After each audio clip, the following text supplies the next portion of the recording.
Hello everyone, welcome to my YouTube channel being a best teacher. आज की इस video में हम डिफ़िकल्टीज़ इन इम्प्लीमेंटिंग एलएसी करेंगे। जो difficulties language across curriculum approach को इम्प्लीमेंट करने के दौरान आई थी। The first difficulty comes with the attitude of subject teachers who resist and objects this approach as they do not want to become language teachers on top. देखिए, first of all teachers ने ही बहुत सारी ऐसी teachers ने ही इसको जो है resist कर दिया था, अपोज कर दिया था। क्यों? क्योंकि वो लैंग्वेज टीचर्स नहीं बनना चाहते थे। तो इसमें क्या हुआ, देखिए एलएसी टीचर्स और स्टूडेंट्स के लिए ही है।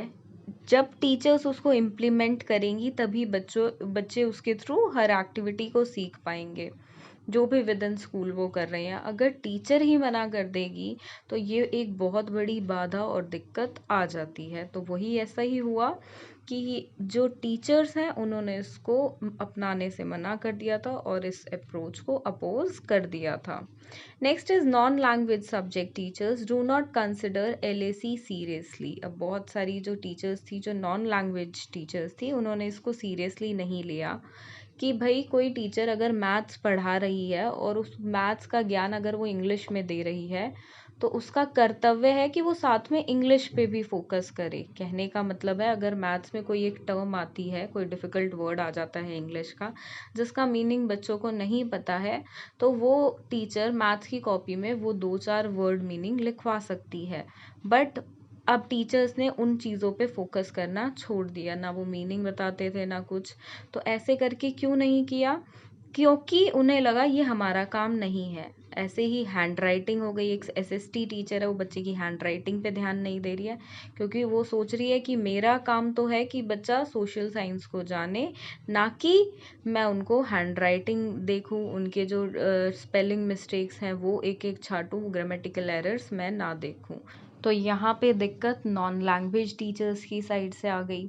Then next is the mental level और cognitive level of students is very low in some classroom, so school management face difficulties in implementing LAC.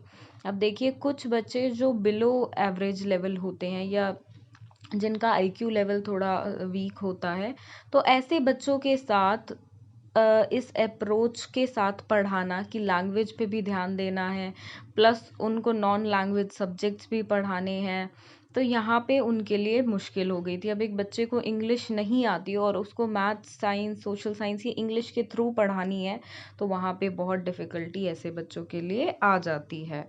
Next is shortages of teacher and teaching material in the school may cause failure in LAC approach. अब देखिए, किसी school के पास अगर teachers की कमी है या पढ़ाने के लिए जो आपकी जो हेल्पफुल टीचिंग मटेरियल्स टीएलएम्स चाहिए होते हैं, उन सब की कमी है, तो वहाँ पे एलएसी अप्रोच को पूरी अच्छी तरह संपूर्ण रूप से अचीव नहीं किया जा सकता है, लागू भी नहीं कर सकते हैं क्योंकि रिसोर्सेज की कमी है। तो वहाँ पे दिक्कत आ जाती है। Next is rigid environment of the society, they think that their language is superior. अब देखिए, बहुत सारे स्टेट्स इंडिया में ही बात करें तो ऐसे हैं, उनको लगता है जो उनकी स्टेट लैंग्वेज है उनको वही आगे पढ़ानी है, उनकी जनरेशन, उनके बच्चे वही सीखें। अगर वहाँ पे किसी और लैंग्वेज के थ्रू पढ़ाया जाता है तो वहाँ पे दिक्कत आती है। सोसाइटी उसको एक्सेप्ट नहीं करती है, स्कूल पे बर्डन डालती है कि नहीं, आप हमारी ही रीजनल लैंग्वेज में पढ़ाइए।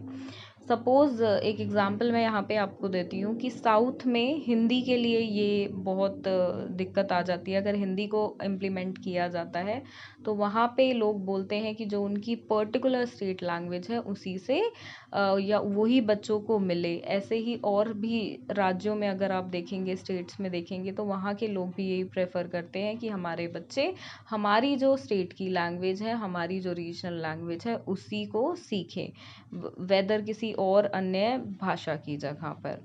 तो यही थी difficulties of language across curriculum. Thank you for watching this video and do subscribe to our channel. Thank you.